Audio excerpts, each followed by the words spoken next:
Avant de développer nos titres, on déplore une nouvelle attaque de chiens à Tahiti.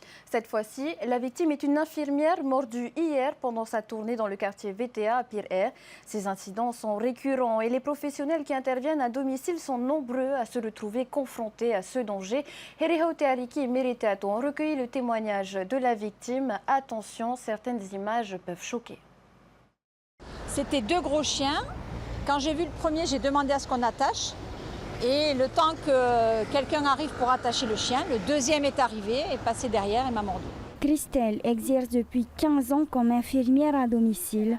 En se rendant chez une patiente, elle a été mordue au bras gauche par un chien de plus de 40 kilos. C'est la 6e fois qu'elle subit ce type d'attaque. On entend tous les jours, mais non, il est gentil, il ne te fera rien, il ne va rien se passer.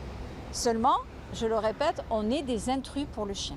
Et c'est normal que le chien défende de la maison. Je pense que c'est aux propriétaires de prendre les devants et d'attacher leur chien quand ils savent qu'une personne étrangère à la famille va venir à domicile.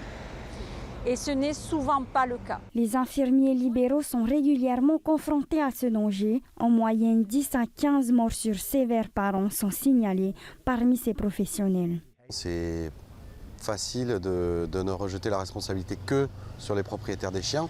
Mais je pense que la responsabilité elle va bien au-delà, à commencer par la responsabilité, me semble-t-il, des municipalités, des tavannas, voire carrément du haut commissariat, dans la mesure où si les choses n'avancent pas et qu'effectivement on met en lumière quelque part une défaillance des institutions, il faut que chacun assume ses responsabilités à chacun des niveaux. Au Fénois, une réglementation applicable est censée permettre de limiter les risques de morsure, mais elle ne concerne que les chiens d'attaque, de garde et de défense. Ils doivent être muselés et tenus en laisse dans les lieux publics et leur stérilisation est obligatoire.